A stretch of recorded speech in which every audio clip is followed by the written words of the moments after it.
మరి పంది పిల్లలు కంటే కంటే కూడా అంత జనాభా పుట్టారు. మరి ఇక్కడ ఎక్కడి నుంచి వచ్చిన ప్రశ్నిస్తాను. ఒక తల్లి ఒక స్త్రీమూర్తి ఒక బిడ్డకి జన్మనియాలంటే 4000 క్యాలరీలను. అందరికీ చేసేవాళ్ళు. ఈ అరుణ్ అనే కుక్కకు మా భాష బంజారా భాష అర్థం కాదని చెప్పి తెలుగులో మాట్లాడుతూ ఉన్నా. అరే లంబాడ బిడ్డల బంజారా బిడ్డల చరిత్ర ఏం తెలుసురా భూషుడికే?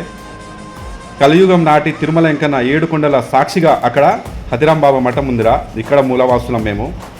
నల్లగొండలో బుడియాబాబు దేవాలయం ఉందిరా. 400-500 సంవత్సరాల చరిత్ర ఉందిరా మాకు. అదేవిధంగా మరిపేడలో భౌసన్ బాబా 600 సంవత్సరాల చరిత్ర ఉందిరా మా లంబాడ జాతిలోది. అదేవిధంగా బీబీనగర్లో లింగబసవేశ్వర స్వామి 800 సంవత్సరాల చరిత్ర ఉందిరా ఈ తెలంగాణలో మాకు. ఏం తెలుసురా మా బంజారా జాతి గురించి, చరిత్ర గురించి? మొఘళ్లను, నిజాములను, బ్రిటిష్ వాళ్ళను, ఆఖరికి తెలంగాణ సాయుధ పోరాటాలలో మాదంటూ ఒక ప్రత్యేకత ఉందిరా. మీకేం చరిత్ర ఉందిరా భూషుడికే? ఇలా నా తల్లిని నా జాతిని అవమానించే విధంగా మాట్లాడతావా లఫ్ట్ నా కొడక? అరే వలస వచ్చిన కుక్కలు మీరురా, వేరే దేశం నుంచి ఆఫ్రికా నుంచి వచ్చిన కుక్కలు మీరురా. తెలంగాణలో మీ ఏ మానవాళ్ళు ఉన్నారా భూషుడికే? ఒరిస్సా ఛత్తీస్గఢ్ నుంచి వచ్చి బతుకు తెరుగు వచ్చిన దొంగలరా మీరు.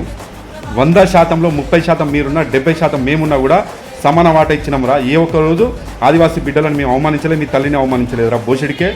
బంజారా బిడ్డలని ఆదిలాబాద్లో చంపేసిర్రా మీరు. అయినా కూడా మేము మౌనంగానే వహించినాం. కానీ ఇలా మా మౌనాన్ని చాతగంతనాన్ని చూసుకుంటే టాటా తీస్తాం బిడ్డ. జై సేవలాల్.